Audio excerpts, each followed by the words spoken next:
ये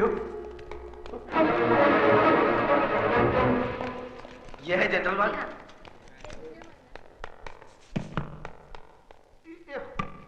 अरे अरे आप अंदर नहीं जा सकते भाई साहब, ये ऑपरेशन थिएटर है। अरे मैं आपकी तकलीफ अच्छी तरह समझता हूँ। सर्जन अभी आते ही होंगे, उनका मेजर ऑपरेशन करना पड़ेगा, उसके लिए 2-3 घंटे लगेंगे। आप बैठिए। He is very upset. Don't allow him to go out, okay? Yes, doctor. Actually, myself and my friend coming auto rickshaw. ये आपका बैग है ना? No. इसे अपने पास ही रखिए. No. എമർജൻസി സർജറി എന്ന് പറഞ്ഞ് ഹോസ്പിറ്റലിൽ വന്നപ്പോഴാണ് എനിക്ക് ആളെ മനസ്സിലായത്. ആ അല്പം സീരിയസാ. വേണ്ട വേണ്ട, വർമ്മ സാറിനോട് ഇപ്പൊ പറയണ്ട, ഇവിടെ വരട്ടെ എന്നിട്ടാവാം. ഹസ്ബൻഡ് ഇവിടെ ഉണ്ട്, ഞാൻ കണ്ടില്ല. ആ വെളുപ്പിനുള്ള ഫ്ലൈറ്റിനല്ലേ എല്ലാവരും വരില്ലേ? അതാ നല്ലത്. ആ ഓക്കെ.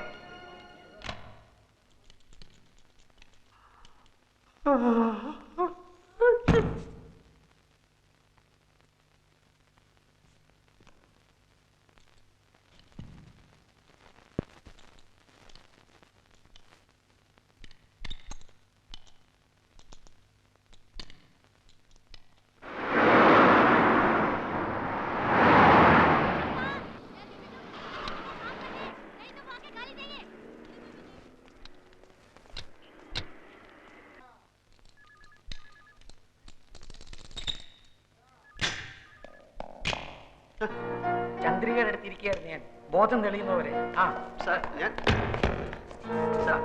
ആക്ച്വലി സാർ ഞാൻ ചന്ദ്രികയുടെ വീട്ടിൽ നിന്ന് എല്ലാവരും വന്നിട്ടുണ്ട്. സാർ ഞാൻ എല്ലാം തുറന്ന് പറയുന്നു. ഒന്നും പറയണ്ട, കഴിഞ്ഞു, ഒക്കെ കഴിഞ്ഞു. വർമ്മ സാർ ആകെ തകർന്നിരിക്കുക. ഒന്നും പറഞ്ഞവരെ ഞാൻ അവരുടെ അടുത്ത് എന്ത് ചെയ്തു? ഞാൻ പറയുന്നൊന്ന് കേൾക്കണം സാർ. കുഴപ്പമില്ല, എല്ലാം ഞാൻ അവരോട് പറഞ്ഞു കഴിഞ്ഞു. ആൽഫി ഒന്ന് കാണണമെന്ന് പറഞ്ഞിരിക്കുക.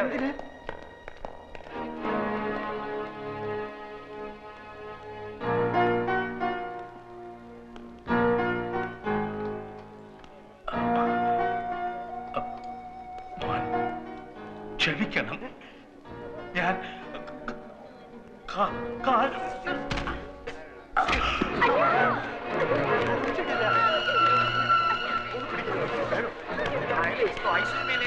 ഓക്സിജൻ തേനെ.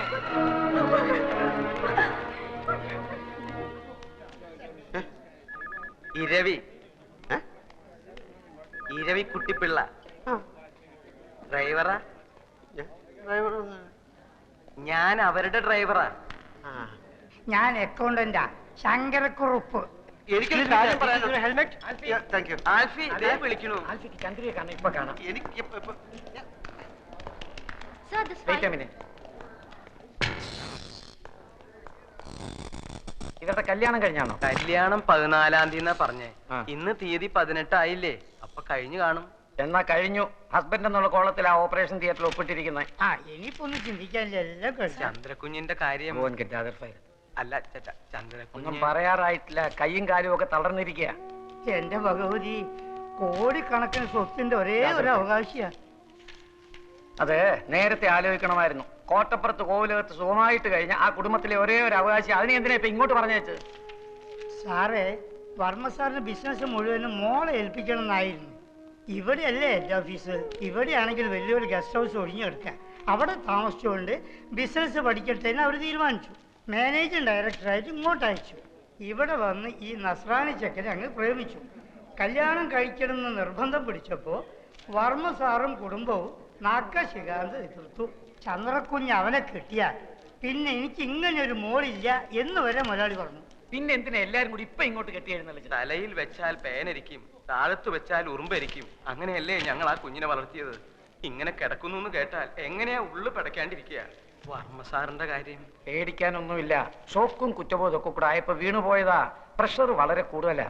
1-2 ദിവസം കൊണ്ട് നോർമലാകും. അതുവരെ വളരെ സൂക്ഷിക്കണം. മനസ്സിന് ബുദ്ധിമുട്ടുണ്ടാകുന്ന കാര്യങ്ങളൊന്നും ഉണ്ടാകാൻ നിങ്ങൾ വേണം നോക്കാൻ.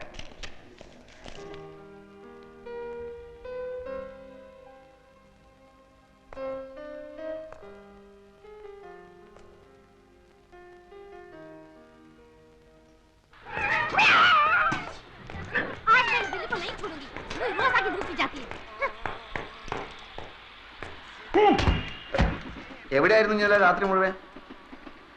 ഇന്നലെ രാത്രി പാതി ചത്തൊരു ശവത്തിനെ നാട്ടുകാരെല്ലാം കൂടെ എന്നെ മടിയോട്ട് വെച്ച് തന്നില്ലേ? അവളെ താങ്ങി പിടിച്ചോണ്ട് ഞാൻ ആശുപത്രിയിലോട്ട് ചെന്നു. അവിടെ കുറെ പണ്ടാരങ്ങൾ എന്നെ പിടിച്ച് വലിച്ച് ആശുപത്രിയിലോട്ട് കയറ്റി. എന്നിട്ട് ഏതാണ്ട് ചവറ് പേപ്പറിലൊക്കെ ഒപ്പിടാൻ പറഞ്ഞു. ആ വെപ്രാളത്തിൽ ഞാൻ അവർ പറയുന്നിടത്തൊക്കെ ഒപ്പിട്ടു. അതോടെ ഞാൻ അവളുടെ നായരുമായി. എന്നിട്ട് ഈ പെട്ടി എന്റെ തലയിലോട്ട് വെച്ച് എന്നിട്ട് അവിടെ കുത്തിരിക്കാൻ പറഞ്ഞു. എങ്ങനെയെങ്കിലും ഇതും കൊണ്ട് രക്ഷപ്പെടാന്ന് വിചാരിച്ചപ്പോൾ നിന്റെ മുടിഞ്ഞ മാമ ഒലക്കയുടെ മൂടും അന്വേഷിച്ചോട്ട് കുറെ പോലീസുകാരായിട്ട് അവിടെ കളഞ്ഞു നടക്കുന്നു.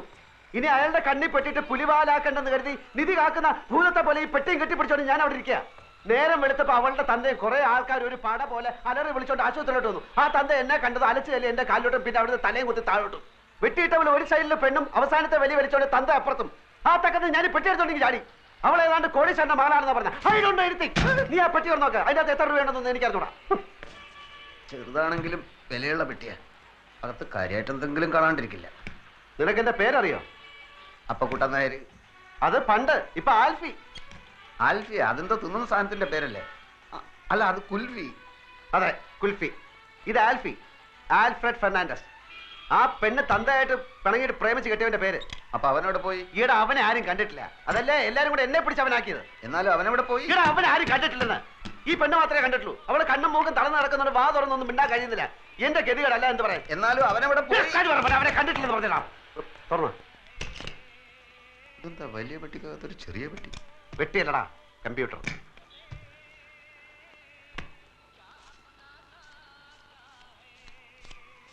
എത്രയുണ്ട്?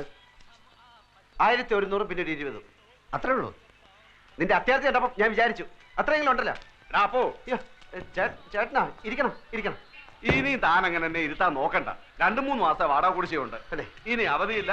ഇപ്പൊ ഇറങ്ങണം. ഇത് കണ്ട 2 മാസം വാടകയുണ്ട്. ഇത് അങ്ങോട്ട് കൊണ്ട് തരാതിരിക്കായിരുന്നു. അടുത്ത ഞാൻ 2-3 ദിവസം കൊണ്ട് തരാം. ഞാൻ 3-4 ദിവസം വീട്ടിൽ കൊണ്ട് തരാം. 2 ദിവസം കഴിഞ്ഞ് 2-3 ദിവസം വീട്ടിൽ കൊണ്ട് തരാം. ആ ശരി. വാടാ. അത് പോയി. ദേ ചെക്കും ബാങ്കിന്റെ ബുക്കും. എവിടെ?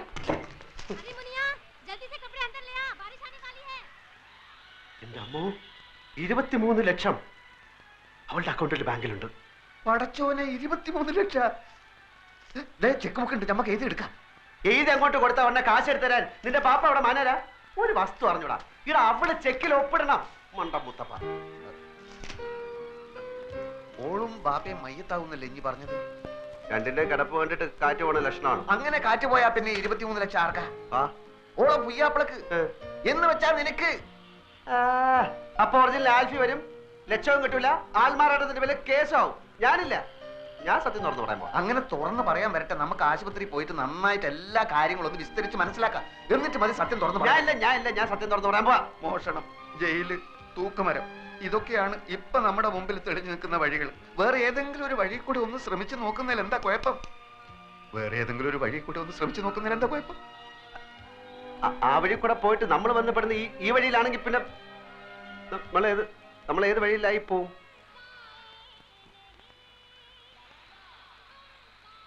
പോയി നോക്കണോ?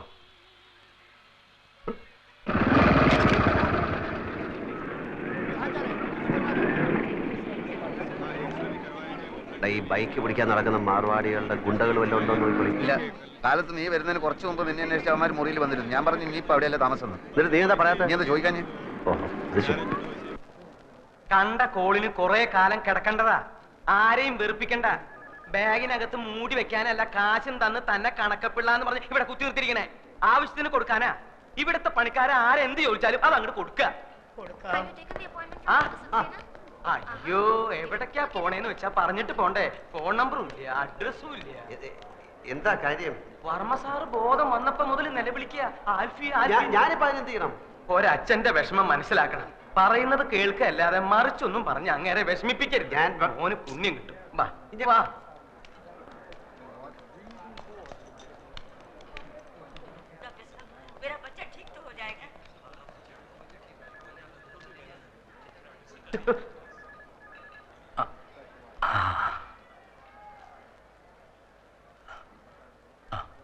അടുത്ത് വരൂ.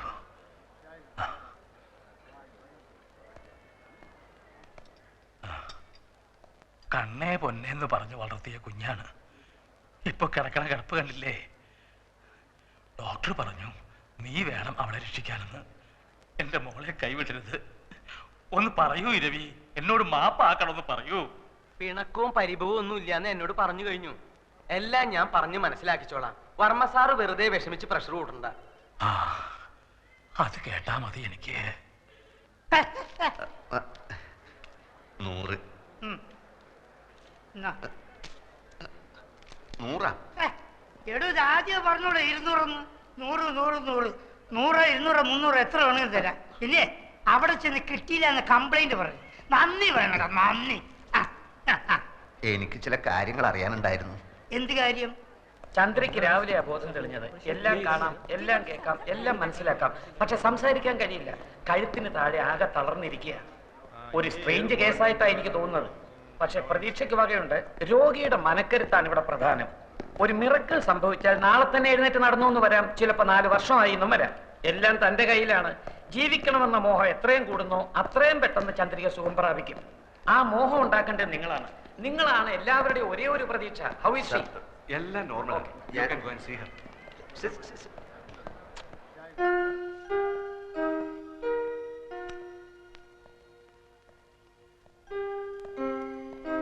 കൊച്ചെ, എനിക്കൊരു കാര്യം പറയാനുണ്ട്. എല്ലാരും കൂടെ എന്നെ തെറ്റി. അയ്യോ എന്റെ മോക്ക് എന്ത് പറ്റി? അയ്യോ എന്റെ മോളെ, അയ്യോ എന്റെ ഗുരുവായൂരപ്പ, എന്റെ മോളെ കിടക്കുന്നത് കണ്ടോ? അയ്യോ എന്റെ മോളെ, അയ്യോ. ഞാൻ DSP സത്യപാൽ, പുതിയോർമ്മന്റെ അമ്മാവനാണ്. ഇതെന്റെ പെങ്ങളുടെ ഭർത്താവ് അഡ്വക്കേറ്റ് വേണു. പാലക്കാട് ക്രിമിനൽ പ്രാക്ടീസാ.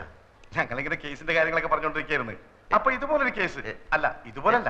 ഈയിടെ രാജീവ് ഗാന്ധിയുടെ മകൾ പ്രിയങ്കയുടെ ഭർത്താവെന്ന് പറഞ്ഞുകൊണ്ട് ഒരുത്തൻ ഹൈദരാബാദിൽ നിന്ന് ചെന്നില്ലേ? കോടതിയിൽ വരാൻ പ്രിയങ്കയെ കല്യാണം കഴിച്ചു എന്ന് പറഞ്ഞില്ലേ? എന്നിട്ട് ഇപ്പൊ അവന്റെ ഗതി എന്തായി?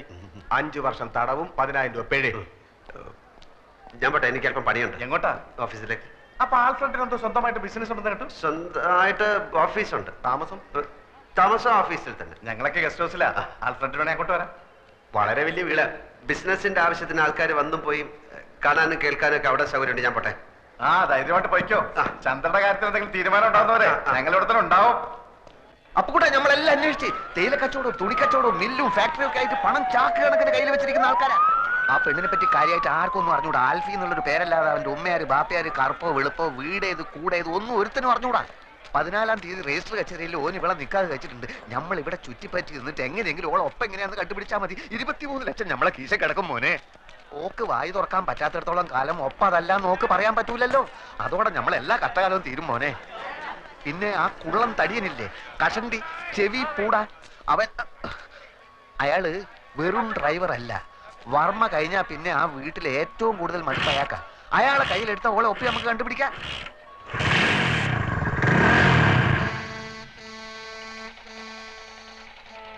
ഇനി എന്താടാ ഒന്നും മിണ്ടാത്തത്? നീ പടച്ചോനെ കണ്ടിട്ടുണ്ടാ? ഇല്ല, കണ്ടിരുന്നെങ്കിൽ ഒന്ന് ചോദിക്കായിരുന്നു. എന്തിനാ ഇങ്ങനെ എന്നെ പടച്ചു വിട്ടതെന്ന്. എന്നാ പടച്ചോനെ നമ്മൾ കണ്ടിട്ടുണ്ട്. എവിടെ വെച്ച്? പലയിടത്തും വെച്ച്, പല രൂപത്തിൽ. ഒരിക്കല് ബസ്സിൽ ടിക്കറ്റ് എടുക്കാൻ 20 പൈസ കുറവായപ്പോ സ്കൂളിൽ പഠിപ്പിച്ച പണിക്കര മാഷ രൂപത്തിൽ വന്ന് 20 പൈസ തന്ന്. പിന്നൊരിക്കൽ എടപ്പള്ളി പെരുന്നാളിന് കാശില്ലാണ്ട് ബെശന്ന് വലഞ്ഞപ്പോ ഒരു ദുബായിക്കാരന്റെ രൂപത്തിൽ വന്ന് ബിരിയാണി വാങ്ങി തന്നു. അങ്ങനെ കഷ്ടപ്പെടുന്ന നമ്മളെ മുമ്പിൽ പല രൂപത്തിലാണ് പടച്ചോൻ വരിക. ഇപ്പൊ ഈ ചന്ദ്ര എന്ന് പറയുന്ന പെണ്ണിന്റെ രൂപത്തിലാണ് വന്നിരിക്കുന്നത് എന്ന് വെച്ചോളി. ഞമ്മള് പാതി പടച്ചോൻ പാതി എന്നാ. പടച്ചോന്റെ പാതി പടച്ചോൻ ചെയ്തു, ഞമ്മളെ പാതി ഞമ്മള് ചെയ്യണം. നീ ചെകുത്താനെ കണ്ടിട്ടുണ്ടാ? ഉണ്ടല്ലോ ഞമ്മളെ മാമ. അതൊക്കെ കുഞ്ഞ് ചെകുത്താൻ. വലിയ മലയിടത്തില ഉള്ളതുണ്ട്. അതായിട്ടായിരിക്കും ചിലപ്പോ ഒറിജിനൽ ആൽഫി വരുന്നത്. അപ്പൊ പടച്ചോനും കാണൂല, ആരും കാണൂല. ഞാൻ ഒറ്റയ്ക്ക് കൈയും കാലും ഇട്ട് അടിക്കേണ്ടി വരും. ഓരോ പുലിവാലും കൊണ്ടുവന്നിരിക്കുന്നു. ഒരു കാര്യം ഇനി മറക്കല്ലേ, ആകെ മുങ്ങി നിൽക്കുക നമ്മള്. നൂറെ, എനിക്ക് ആ പെങ്കൊച്ചിന്റെ കിടപ്പ് കണ്ടിട്ട് തട്ടിപ്പ് കാണിക്കാൻ തോന്നുന്നില്ല. ഓ, അതാണ് എനിക്ക് വിഷമം. നാട്ടിൽ കിടന്ന് കഷ്ടപ്പെടുന്ന നിന്റെ അച്ഛനെയും പെങ്ങളെ ആലോചിച്ചിട്ട് എനിക്ക് വിഷമില്ല. എപ്പോഴോ കുറെ ഐസ് മുട്ടായി വാങ്ങിച്ചു തന്നൊന്നും പറഞ്ഞിട്ട് അതിന്റെ നന്ദി കാണിക്കാൻ വേണ്ടി നിന്റെ പിന്നാലെ ഇറങ്ങി തിരിച്ച എന്റെ ഇപ്പോഴത്തെ സ്ഥിതി ആലോചിച്ചിട്ട് എനിക്ക് വിഷമില്ല. എങ്ങാണ്ടെന്നോ വന്ന ഒരു പൂത്ത കാശുകാരി പെണ്ണിന്റെ കിടപ്പ് കണ്ടപ്പോ നിന്റെ ചങ്ക് നൊന്തുവല്ലേ. നമ്മളെ പെണ്ണിനെയും മാമാനെയും പറ്റിച്ചപ്പോ ഇല്ലാതിരുന്ന നിന്റെ ഈ വിഷമം ഇപ്പൊ നമ്മളെ കാണിക്കാനുള്ളതല്ലേ. 23 ലക്ഷം ഒറ്റക്കടിച്ച് മുങ്ങാനുള്ള പരിപാടിയാണെങ്കിൽ അത് പറഞ്ഞാൽ മതി. എനിക്കെന്റെ കാശ് വേണ്ട. നീ വലിയ പണക്കാരനാവുമ്പോ മാമേന്റെ പൈസ കൊടുത്തില്ലെങ്കിൽ ആ പാവം മൈമുനേന്റെ 3000 രൂപയെങ്കിലും കൊടുത്തേക്കണം. എനിക്ക് അവളെ കിട്ടിയിട്ടില്ലെങ്കിൽ സാരമില്ല. ആ പാവത്തിനെ പറ്റിച്ചാൽ നീ ഒരു കാലത്തും കുടം പിടിക്കില്ല. ഞാനും നീയായിട്ട് ഇനി ഒരു ബന്ധവുമില്ല. നൂറെ